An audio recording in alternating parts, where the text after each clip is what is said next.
40 दिन से जारी अमेरिका और ईरान के बीच तनाव और जंग के बाद एक बड़ा मोड़ आया है। 8 अप्रैल की सुबह अमेरिकी राष्ट्रपति डोनाल्ड ट्रंप ने ऐलान किया कि अमेरिका और ईरान 14 दिन के लिए संघर्ष विराम यानी सीज फायर पर सहमत हो गए हैं। लेकिन सवाल यही है कि इस सीज फायर के पीछे क्या हुआ, इसमें पाकिस्तान और चीन की क्या भूमिका रही, इजराइल का क्या रुख है और भारत पर इसका क्या असर होगा। आज हम आपको बताते हैं इस जटिल समझौते की पूरी कहानी। नमस्कार, आप देख रहे हैं इंडिया और मैं हूं आपके साथ प्रशांत कुमार। अमेरिकी राष्ट्रपति डोनाल्ड ट्रंप ने ऐलान किया कि पाकिस्तान के प्रधानमंत्री शहबाज शरीफ और फील्ड मार्शल आसिम मुनीर के मध्यस्थता प्रयासों के बाद अमेरिका और ईरान सीज फायर पर सहमत हो गए हैं। ट्रंप ने लिखा, मैं होर्मुज स्ट्रेट को तुरंत खोलने की शर्त पर ईरान की रजामंदी के बाद अगले 14 दिन तक बमबारी रोकने के लिए तैयार हूं। करीब 40 मिनट बाद ईरानी विदेश मंत्री अब्बास अरागची ने भी कंफर्म किया कि दोनों देशों ने सीज फायर कर लिया है। ईरान के सुप्रीम लीडर मुस्तफ़ा खामनेई ने अपने सभी सैन्य यूनिट्स को फायरिंग रोकने का आदेश दिया है। ईरान की सुप्रीम नेशनल सिक्योरिटी काउंसिल के मुताबिक अमेरिका ने ईरान के 10 शर्तों वाले प्रस्ताव को स्वीकार कर लिया। इन शर्तों में शामिल है दुश्मनी खत्म, बमबारी बंद, आर्थिक नाकेबंदी हटाना, जब्त संपत्ति की वापसी, अमेरिका की सेना की वापसी, युद्ध का हर्जाना, होर्मुज स्ट्रेट पर नियंत्रण, समुद्री आवाजाही में सहयोग, ईरान ओमान को टोल का अधिकार और इलाके में तनाव कम करना। इजराइल के प्रधानमंत्री बेंजामिन नेतन्याहू से ट्रंप ने फ़ोन पर बात की। इजराइल ने भी सीज फायर का समर्थन किया, लेकिन शर्तों के साथ। उनके बयान में कहा गया कि होर्मुज स्ट्रेट को तुरंत खोल दिया जाए और ईरान सभी हमले बंद करे। हालांकि नेतन्याहू ने स्पष्ट किया कि लेबनान पर यह सीज फायर लागू नहीं होगा। वहीं पाकिस्तान के प्रधानमंत्री शहबाज शरीफ के अनुसार लेबनान भी सीज फायर में शामिल है।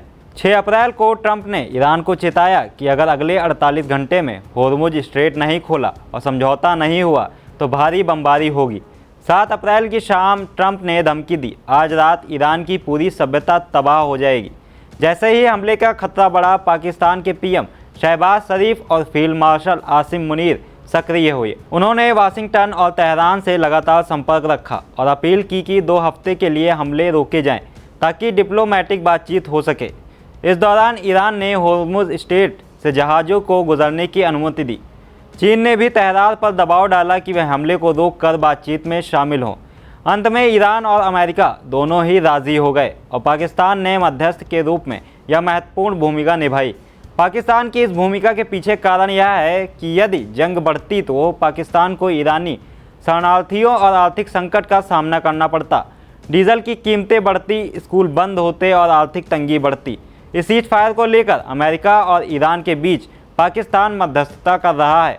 10 अप्रैल को इस्लामाबाद में एक हाई लेवल मीटिंग की तैयारी है, जिसमें अमेरिका और ईरान के शीर्ष अधिकारी शामिल हो सकते हैं। ट्रंप ने चेतावनी दी कि अगर समझौता नहीं हुआ तो उनके पास पुल और पावर प्लांट नहीं रहेंगे। ईरान ने भी साफ किया कि युद्ध खत्म नहीं हुआ, यह सिर्फ विराम है। इजराइल भी पूरी तरह संतुष्ट नहीं है। यदि बातचीत में प्रगति नहीं हुई तो इजराइल अधिक आक्रामक हो सकता है। भारत ने खुद को इस जंग में तटस्थ रखा। प्रधानमंत्री नरेंद्र मोदी ने खाड़ी देशों के नेताओं से शांति की अपील की। भारत अपना 85% कच्चा तेल होर्मुज स्ट्रेट से आयात करता है। सीज फायर के बाद तेल की कीमतें 16% गिर गई हैं। पेट्रोल डीजल पर राहत, महंगाई पर नियंत्रण और रुपया संभल सकता है।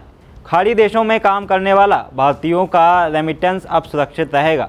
पाकिस्तान के माध्यम से अमेरिका और ईरान के बीच मध्यस्थता भारत के लिए रणनीतिक झटका है। भारत ने चाबहार पोर्ट में अरबों रुपए निवेश किए थे ताकि पाकिस्तान को बाईपास कर मध्य एशिया तक पहुंचा जा सके।